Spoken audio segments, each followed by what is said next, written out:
Om Ajnana-timirandasya Gyananjana Shalakaya Chakshurun Militam Yena Tasmai Shri Gurave Namaha.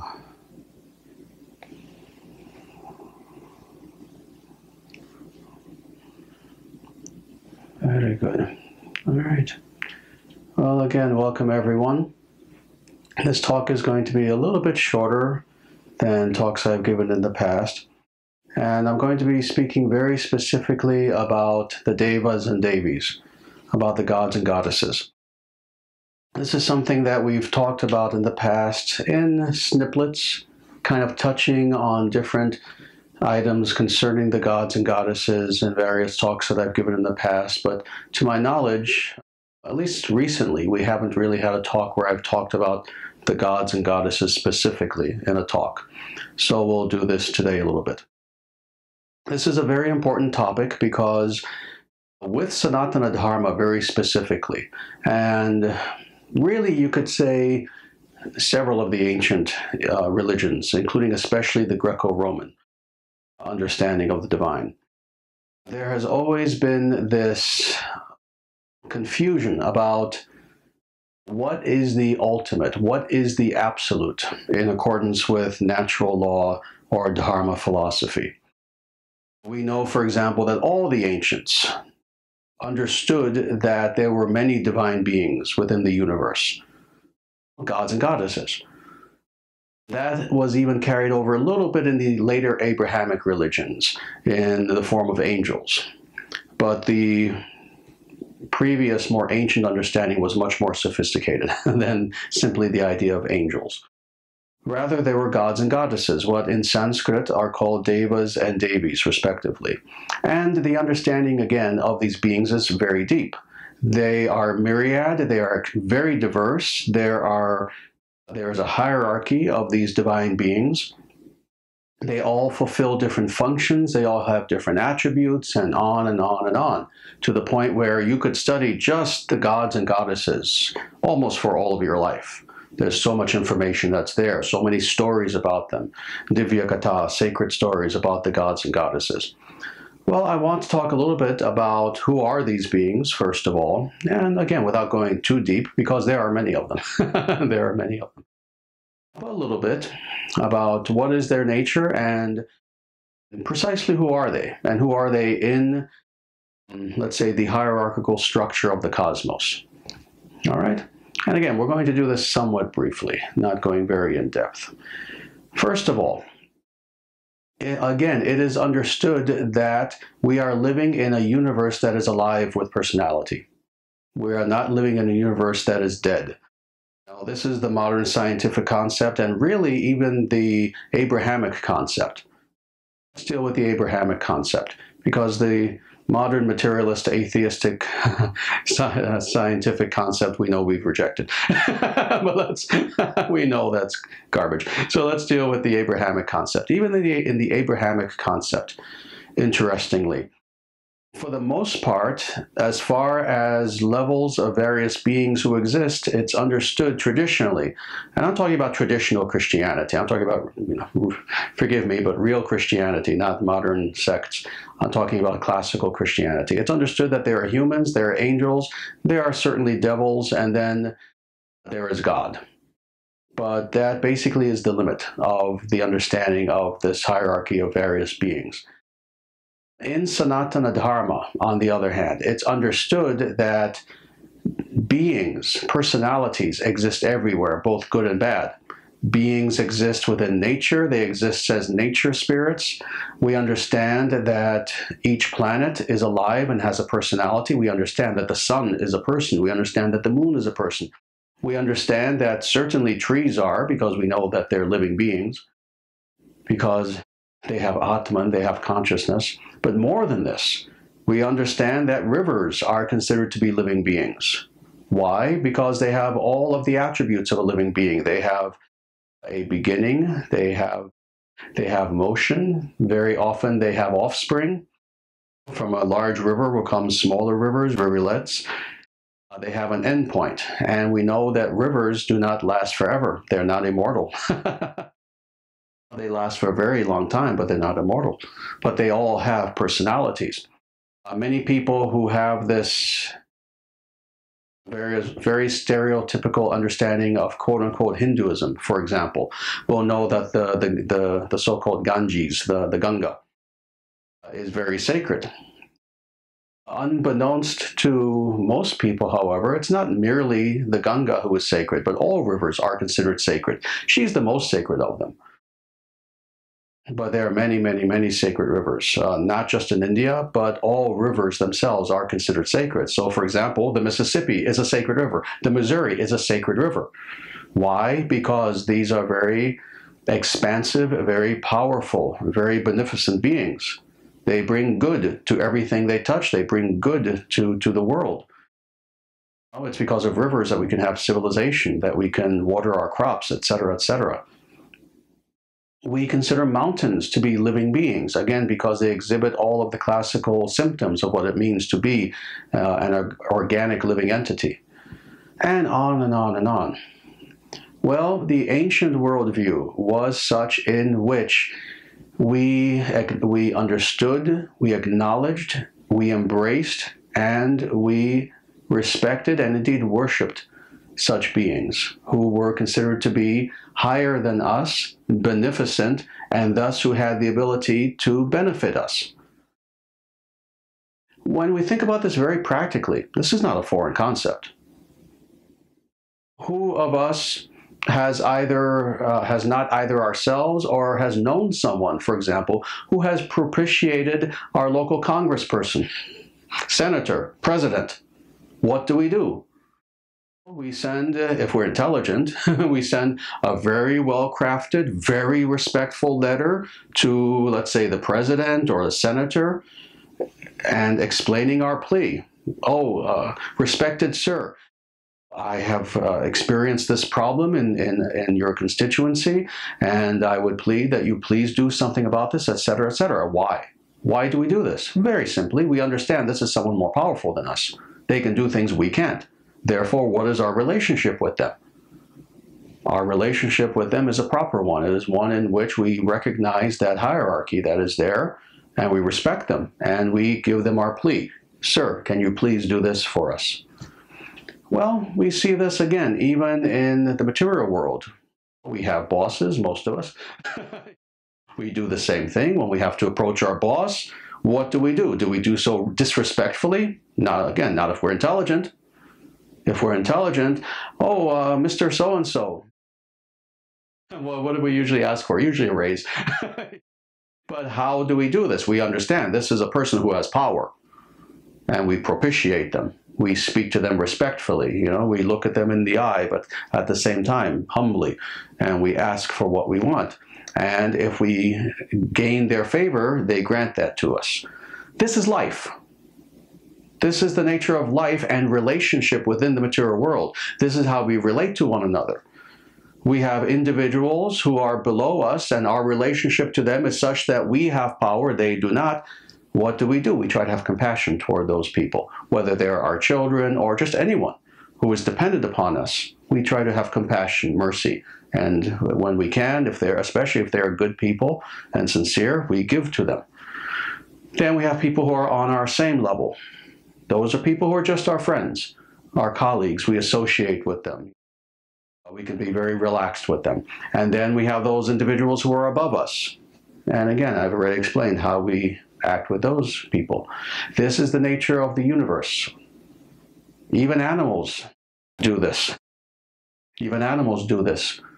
With certain species of animals, with dogs, with wolves, etc., they have a hierarchy. They have a leader of the pack, etc.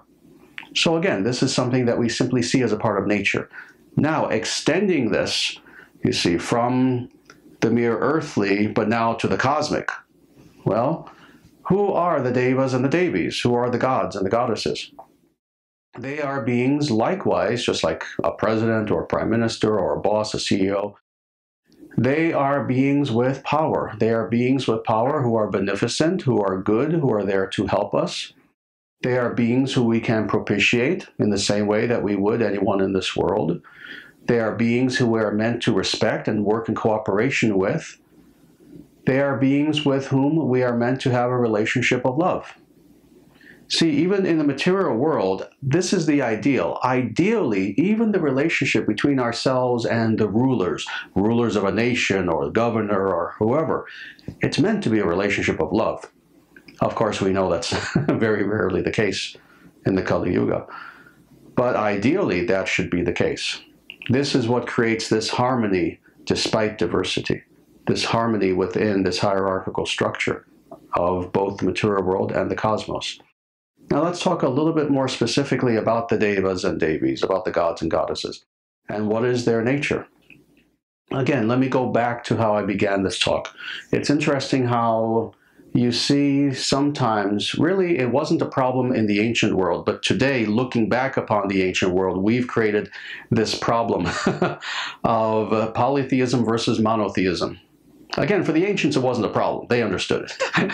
For us, looking back as so-called scholars at the history of religion, oh, polytheism versus monotheism.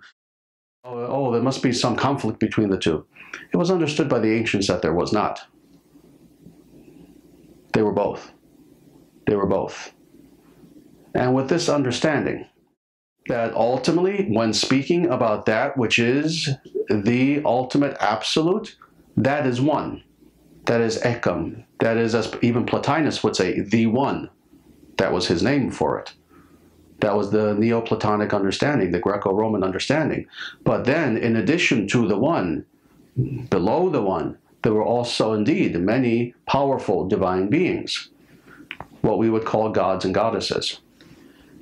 These beings really, internally, in their Atman, in their consciousness, are no different from us. However, they are beings who, due to good karma, due to good activities, became reincarnated in such a manner that they now have a very powerful station in life. Thus, we have beings like Indra, we have beings like Surya, like Chandra, like Mitra, Varuna, like Agni, who are very, very powerful beings, some of whom can live for millions of years, seemingly immortal, but not. The gods, too, are not truly immortal. It's understood that they also ultimately, eventually die, even if it's after millions of years. So truthfully, all of us can indeed become gods, if that's our goal. Looking at this hierarchical structure of the cosmos, as we are reincarnating in accordance with our karma, in accordance with our activities, we can go higher within the material world and ourselves become a very powerful being and live for 5,000, 10,000, a million, a billion years and have tremendous power and be in charge of an entire sector of the universe or of some elementary sort of power. Or, due to very bad karma, we can go in the opposite direction, into the hellish realms, the Patala Loka realms, into the hellish realms and have a very terrible existence. And then within even the realm of Manushya, of human beings, in the proper sense of that term. Even among human beings, there's great diversity. There are human beings, and you've heard me say this before, not merely on this planet, but on many planets. And there are some human beings who are much more advanced than we are, technologically, spiritually, intellectually, even physically, even in their beauty, in every way. Sometimes they visit us. These are what are called the Nordic aliens, if you're into ufology. They visit us sometimes. These are our brothers. They also are Manushya. They're human beings, oh, but much more powerful than we are, almost to the point of being gods themselves. So what does this all say? We live in a very diverse universe. What to speak of a diverse world on this one planet? The entire universe is very diverse, with some beings who are so powerful that you would almost mistake that being for indeed God. And then, on the contrary, some beings who their existence basically is one of suffering, where they live for a very short lifetime. And most of that life is in suffering. And that is their karma. They put themselves there until they reincarnate. Whatever station of life we find ourselves in within the material cosmos is temporary. This is the important thing. What is eternal? That being who is within, that Atman, that consciousness. That is the thread. That is the string that upholds that necklace. And all of those beads on the necklace, those are the lifetimes. But the one thing they have in common is that thread, and that is the consciousness. So, in this diverse cosmos that we have of all these various beings, dealing with this very simply, there are the Manushya, the humans, there are the Asuras, demonic beings, and then there are the Devas, the gods. We wish to, of course, avoid the Asuras as much as possible. We want to associate with the Manushyas, human beings, beings who are like us as much as possible, true humans. And just because a person looks human, that doesn't necessarily mean they are. It's understood that there are over 400,000 species of human beings, according to the Vedas. Okay? And then with the gods, we wish to propitiate the gods. All right?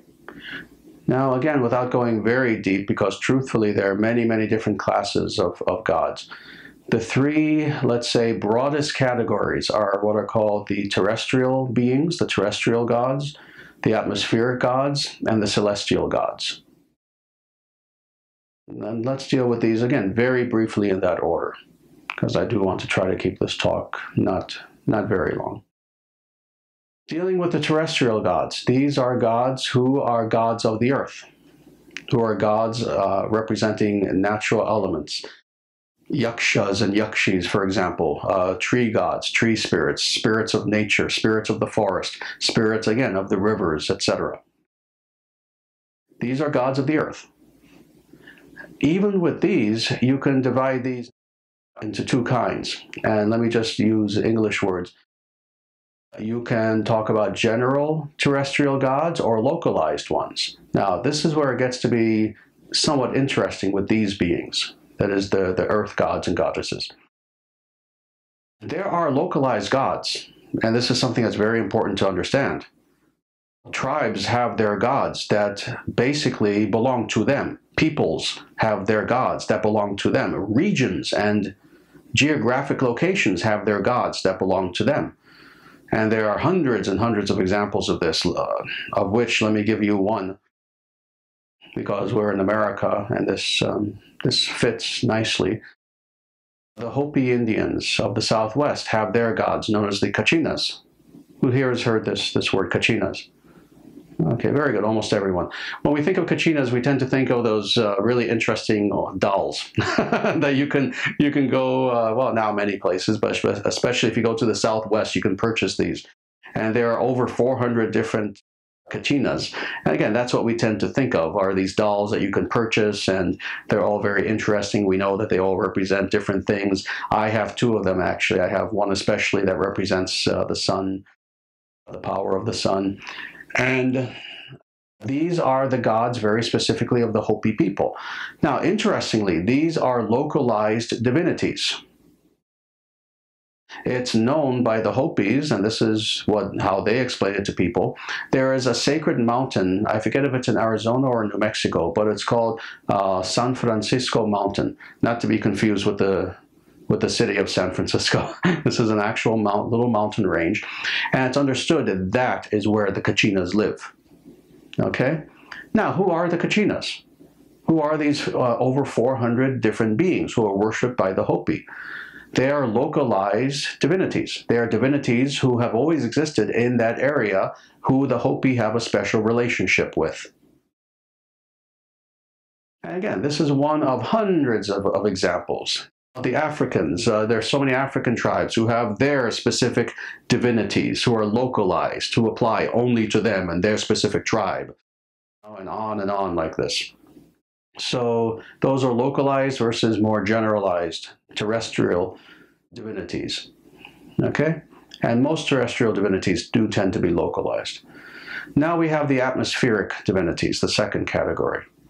These are beings who, as the word implies, have to do more with the atmosphere, have to do with thunder, lightning, have to do with basically that realm in between the earthly realm and the truly cosmic realm. Such beings include, for example, Rudra. Rudra. Rudra who represents the power of thunder. Thus they call him the Howling One. Rudra. Rudra is a form of Shiva. But again, this is an atmospheric divinity. Let's go now finally to the highest level, and that is the celestial beings. Celestial beings are really the most important because they are truly universal beings. These are beings who apply to the entire universe, and these are the beings who you tend to see again and again and again with different names, but all throughout the civilized ancient world. Some of these include Vishnu, Brahma, Shiva, not as Rudra, but in the highest sense of Shiva. They include Surya, for example, the sun, etc., etc. So this is about as small a nutshell as I can present, a picture of this hierarchy of the gods and what their various functions are. Now, what I want to do very briefly now is tie in very specifically the idea of the gods with the practice of yajna, what we're about to perform in just a very short time. Again, as I explained before I gave this formal talk, the idea of yajna, a fire ceremony, is something that is indeed itself universal. We find this certainly in all the Indo-European cultures, but also many of the other cultures as well. Almost every Native American tribe, for example, has something called fire ritual, fire ceremony, which is a very simplified replication of this yajna ceremony. We find this all throughout the length and breadth of Europe. We find this also in the concept of the hearth as well in Europe. Again, as a devolved form of the idea of yajna. We find this, again, in many, many cultures. We find this in China as well, with the idea of fire sacrifice and offering fake money into the fire in order to propitiate the gods, etc., etc. So the idea of offering into fire and tying this to the gods is something that is indeed found in many of the ancient cultures. Now, dealing with Vedic culture specifically, we find thousands of passages in the Vedic scriptures talking about this. But two that I wanted to mention very specifically are found in Bhagavad Gita. So I'll just briefly read these. These are from Bhagavad Gita, chapter 3, verses 10 and 11. So first I'll read verse 10 from chapter 3. In the beginning of creation, the Lord of all creatures sent forth generations of men and devas, along with yajna, and blessed them, saying, Be thou happy by this yajna, because its performance will bestow upon you all desirable things. And now the next verse, verse 11. The devas, being pleased by yajna, will also please you. Thus, nourishing one another, there will reign general prosperity for all. Very nice explanation of, again, this idea of harmony between the various strata of good beings. Because you'll notice that the asuras, the demonic beings, are not mentioned here. They're not part of this picture. We're talking about those beings who are trying to live in accordance with Dharma, those beings who are good, who are beneficent, who are virtuous, noble, etc. There is this idea that, yes, there must be harmony between, specifically, Manushya and Devas, between human beings and gods. And it is a mutual understanding and a mutual, interestingly, nourishment that takes place. On the one hand, we know that the gods give us everything that we need. They give us rain, they give us sunshine. The earth herself is a goddess, Bhumi Devi. It is from the earth that we grow all of the food that we need. So we know that all of our sustenance is as a direct result of the power and the beneficence of the gods. But then in turn, if we simply take all of these blessings, but don't acknowledge these divinities by offering some of it back to them, we're being very ungrateful. So again, the idea is to have this circuit, this harmonious circuit in which they give to us and we offer to them. They give to us and we offer to them. And in this way, we are at one with the universe and all of the beneficent beings who are here in the universe. So this is the idea. This is why we perform yajna. This is the idea of Dharma. This is the idea of, indeed, cosmic harmony. is that we are meant to live a life in which we understand that we are not alone. Now, you've heard me explain Dharma in 1,000 different ways. Here's another one. We're not alone. This is the concept of Dharma, that we are not merely isolated little atoms, little beings who are living on individual little islands, but rather we are living in a world with others. We are living in a world with multiple beings, and we are meant to cooperate. They are meant to cooperate with us. We are meant to cooperate with them for the betterment of the whole. This is the idea of Dharma. Explanation, yes? Do you know of any situations where humans in a group, as a group, were needed to help the devas or anything? Like, you know, were the devas ever like in trouble and they needed help? From humans? No.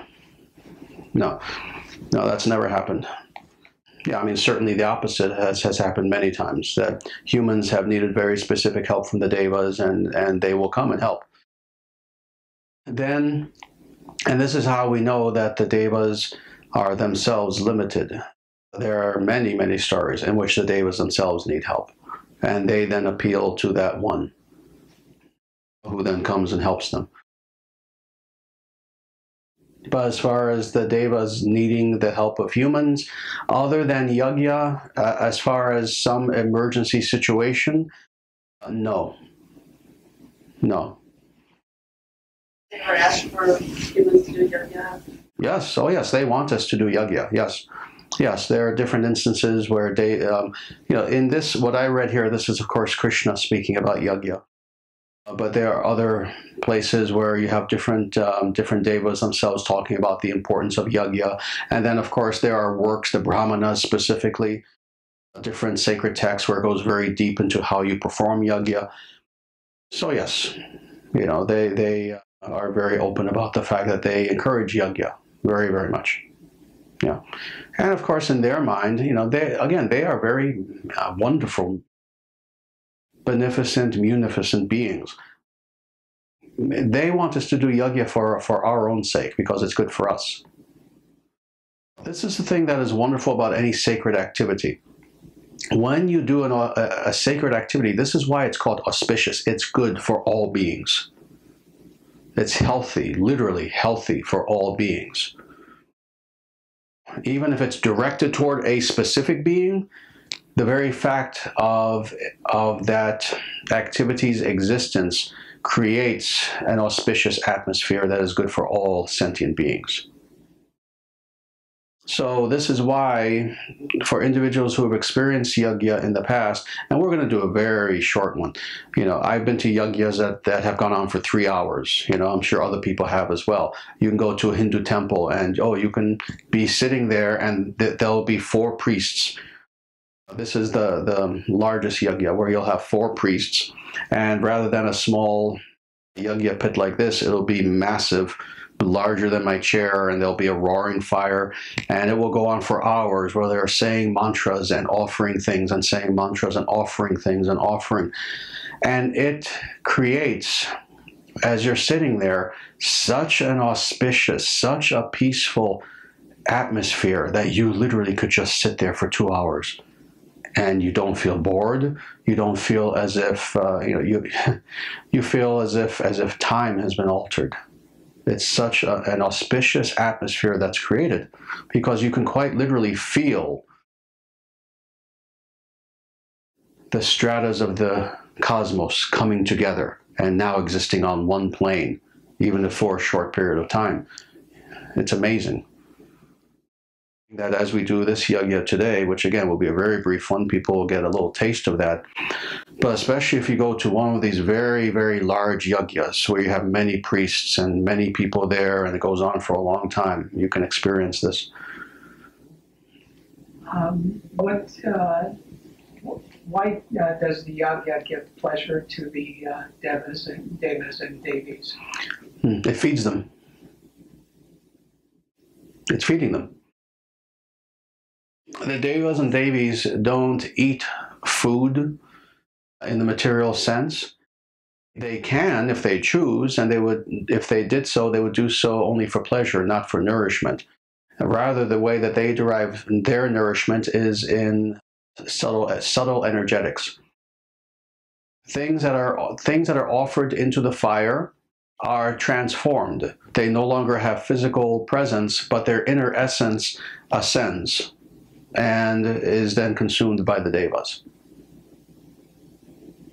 Are all the devas and devis in astral bodies, or do they sometimes manifest in physical, material bodies? Well, they wouldn't really manifest in physical bodies. They can appear as physical bodies. They can be accessed as if they are physical, but their ultimate essence is not physical, if that makes sense. We never see them on this level. Mm-hmm. Yes, and that's because they're not physical. They certainly can make themselves appear physical such that we can indeed see them. In the Kali Yuga, they don't have much reason for doing that. They're not very motivated to do that in the Kali Yuga. In the previous Yuga, in the Dwapara Yuga, previous to 5,200 years ago, it's actually said that in that Yuga, it was still the case that human beings and the devas could see themselves face to face. They could literally encounter each other face to face. And in fact, when you had coronations of very great kings, Maharajas in the true sense of that term, Chakravartins, the devas themselves often would come and be there. It's funny, I was describing this to someone just yesterday, I believe, through Skype. Yes, just yesterday. This is why, for example, with very, very correctly built Vedic temples, even to this day, part of the architecture is that all the way high, if you were to look, sometimes you can see it, sometimes you can't, sometimes it's kind of hidden. There should be an opening leading to the outside of the temple. Sometimes it's very simple, it's just almost like a hole. In other cases, it's very ornate, and it can even be so large that a human being could really walk through it if they wanted to, but physically it would be impossible. Because on the one side there's the sky, on the other side you would just fall into the temple. But built properly, every Hindu temple should have that. The idea being that that way the gods themselves can descend from above if they so choose and come into the temple to themselves worship or say mantras or whatever they wish to do. But also very specifically, again, when yajna takes place, this is how they enter into the temple. Something that's not very well known by many people. But a truly Orthodox Hindu temple should have that. Even if it's small, the size doesn't matter. It can be that small, the deva can get through. The size doesn't matter. But yes, these are non-corporeal beings. As far as what they are actually composed of, that also will vary in accordance with how advanced and how high a being they are. So all the way to the very highest, Brahma, who is the highest of beings, he is composed of what in Greek would be called nous. He is composed of pure intellect, of buddhi, of pure intellect. Literally, his form is intellect. In the same way that our form is matter, comprised of the five elements. Brahma's form is comprised of intellect. If you can imagine that. And then again, different beings will have their forms comprised of different elements. One thing that they all have in common is precisely what the term deva means, light. They are all beings of light. They are all beings who emanate light, regardless of how advanced they are. This is why when you see them, the first thing that strikes you if you're human is the light. You see this radiance. And in some cases, they're so radiant that you're almost blinded. They have to literally kind of reduce their own radiance by will such that you can actually see them through the radiance. But deva means beings of light. That's the literal translation of deva. Have they all been incarnate on this planet at some point? Not all, no.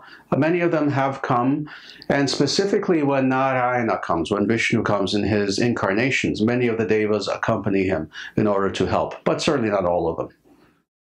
Just whoever he chooses, he picks whichever devas he wants to assist him with any particular avatar, any particular incarnation. Yeah, so they haven't all been here. This is not to make the devas sound bad, not at all. But coming to Earth is slumming for them. They would prefer not to come here. And again, it's not because they're elitist. On the contrary, it's actually because they are beings who are so good. They are very sattvic. They are beings who try to exist in a realm that is pure goodness, or at least as much goodness as is possible, again, depending on where they are in the hierarchy, for their own sake. So they try to avoid places where there's darkness, ignorance, just anything evil. So they will come here once in a while, but it's not a pleasant thing for them. Especially, and we're talking about in the Kali Yuga. In previous yugas, they were much more prone to coming here. Many of them delighted in coming here, actually. You know, we have stories, yes, of many of the devas and devas coming here for various reasons. But then they had much more advanced humans to associate with. It was a pleasure. Now it's not pleasure anymore. When they came to Earth, the humans 100,000, 200,000 years ago were so much more advanced that the human beings were so much more advanced, they themselves were almost like devas. So they enjoyed coming here. The atmosphere, the environment was so much more pure that it was not a burden for the devas to come here. May I ask one more question? Yes, definitely. You mentioned there are more than 200,000 species of human beings. How are we supposed to think of such a huge number? I'm sure that if the archaeologists or the ethnobiologists got busy, they would find there are only a few thousand ethnic groups on this planet. They would have to get spacesuits. Because again, humans, Manushya, this class of beings known as Manushya, the descendants of Manu, these are human beings, exist not just on this planet, but on many, many, many different planets. So we're speaking not just of here, but of other planets. Then there are humans who live on planets that are not predominated by humans, where they're a minority. So really, we're talking about many planets that exist within the cosmos, where there are human-like beings who would fit under the category of Manushya.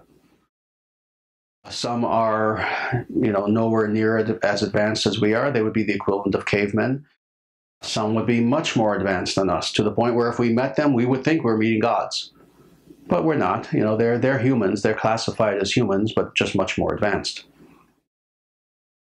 Much taller, much more of just physically in perfect condition, and not just strength-wise and subtly.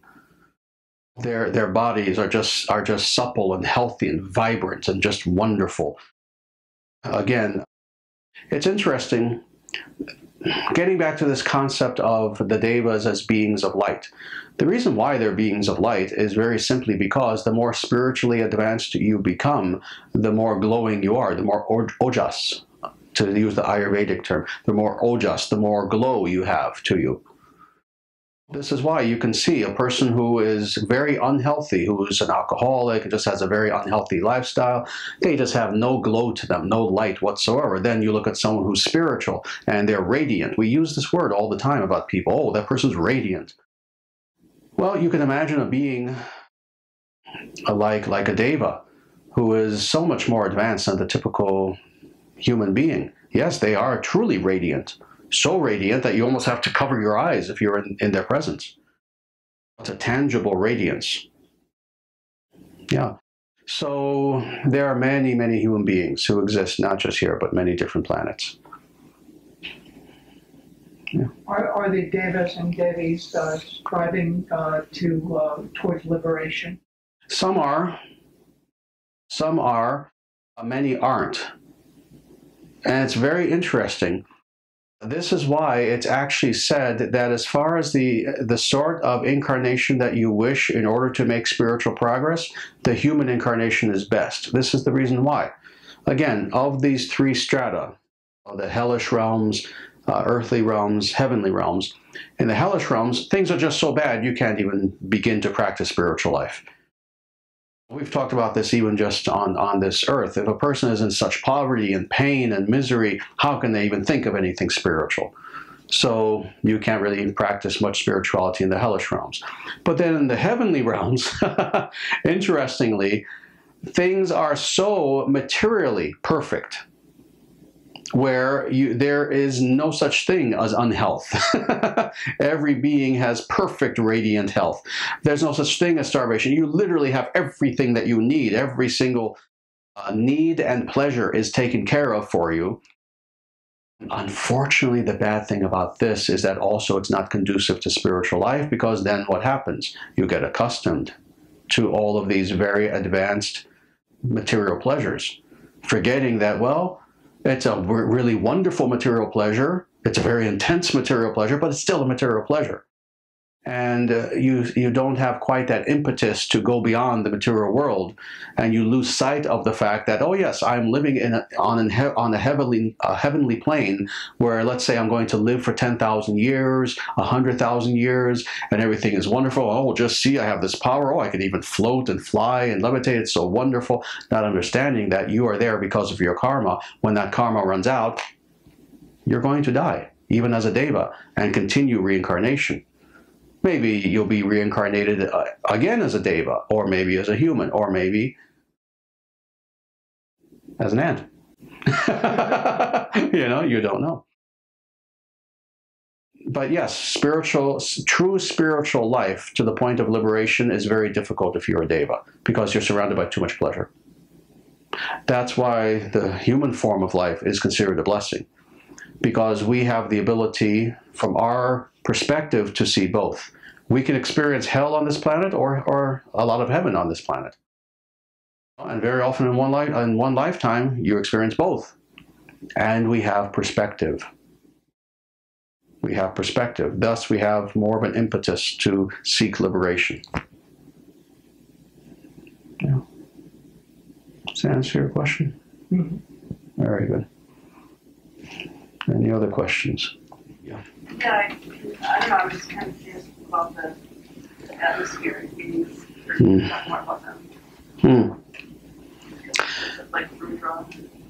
Yeah, Rudra, Indra, there are a whole bunch of them.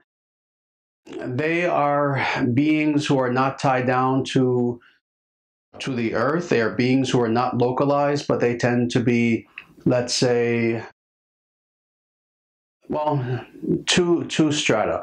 They tend to be limited either to one planet or to an atmospheric phenomena that is interplanetary. So, for example, storms. Storms are interplanetary, but still they are atmospheric. They occur geographically within the atmosphere. Does that make sense? So this is why you have various classes. You have Maruts, you have Rudras. These are beings of storm, of thunder, etc. These are beings who assist Indra, who is the highest of atmospheric beings. The atmosphere is considered to be one of many portals that connect the terrestrial world to celestial reality. This is why the higher we go, the more difficult it is within physical form to exist.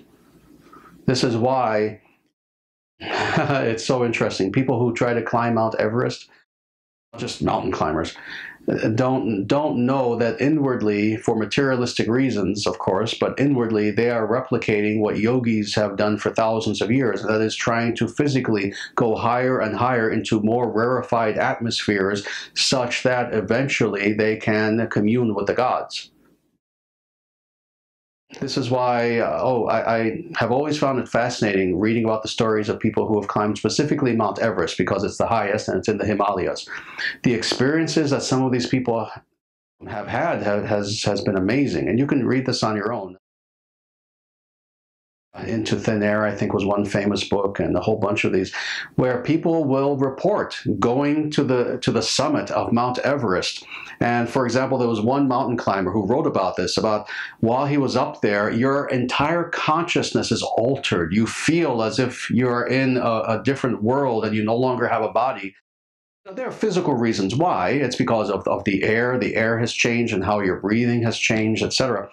But there are people who have reported being up there, and in that altered consciousness, they'll look and they'll see objects floating there. They'll see vehicles.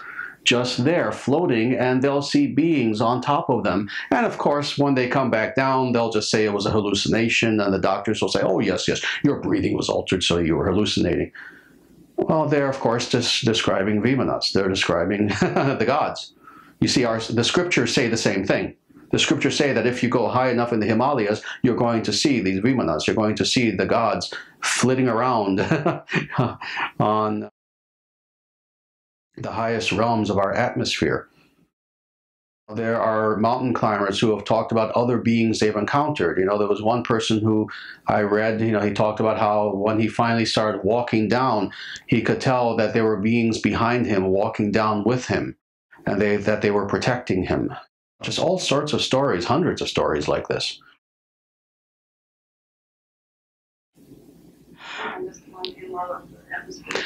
Yeah, you can encounter the atmospheric beings very simply. It's just a matter of location, of geographical ascent. And what does the thunder does it perform other purposes? Yes. Thunder is a very interesting phenomenon. Well, thunder in the spiritual sense of the thunder god is a very interesting phenomenon in that it is both material and spiritual. It is both material in that when we speak of thunder, we're speaking quite literally of the power of thunder, a meteorological power of thunder as a manifestation of the power of the god of thunder. But more than this, thunder, and let's use the Sanskrit, Vajra, also has, many of us know, a spiritual meaning. This is true in Vedic civilization. This is also true in Tibetan Buddhism. Thus you have, for example, Vajrayana. You have the way of the thunderbolt, or the way of the diamond. Vajra also means diamond. It is symbolic of enlightenment as well. For me, the most important aspect of the Vajra, of the thunderbolt, of Indra, is that it also represents the power of Dharma. Dharma Vajra. It represents the power of Dharma. It represents Dharma when Dharma needs to be a force in this world against evil. A martial force against evil as a weapon. Dharma itself, interestingly, becomes manifest sometimes as weapons. The most powerful of them actually is the Sudarshana Chakra, the Dharma Chakra. If you look at our logo, we even have that on there, you know, the wheel, the chakra. But specifically what's called Sudarshana Chakra, Dharma as a weapon, meant to destroy evil. But then another one of these weapons is the Vajra, the thunderbolt. The other thing is speaking very specifically in the metaphysical sense about the idea of the thunderbolt and how the thunderbolt is produced by Indra. What we experience as the thunderbolt, the clap of thunder, the sound, and then seeing the lightning within the material world when there's a storm, you know, what we're perceiving with the ears and with the eyes is the latter manifestation of what is in actuality a power of the god. It is a power that's manifest through mantra, but more, Indra actually has a weapon known as the Vajra. That is the source of what we then see much later on as lightning or the thunderbolt. And that weapon itself is considered to be a sacred weapon that is a manifestation itself of Dharma. Thus, Indra is holding a manifestation of Dharma. As we know, the kings have a scepter. A king will have a scepter. The scepter is something that represents their monarchical power. It's something that really represents that they are ruling on behalf of God. You see this throughout the history of Europe, including even Christian Europe, but you see this in ancient times as well. Well, Indra himself also has a scepter, but in his case, it is a very powerful metaphysical weapon known as Vajra. And it itself is a manifestation in weapon form of Dharma.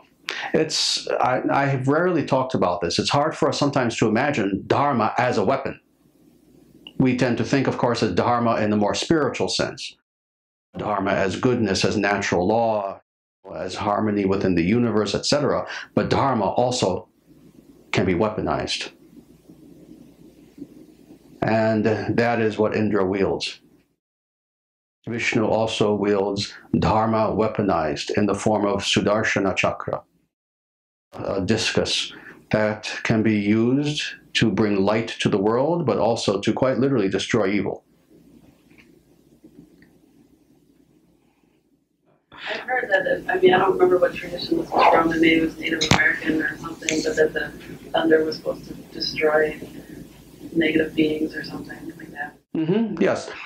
The sound of thunder, this is why, for example, in some traditions you clap very hard, you do different things in order to dissipate dark entities. Thunder scares demonic beings, evil spirits.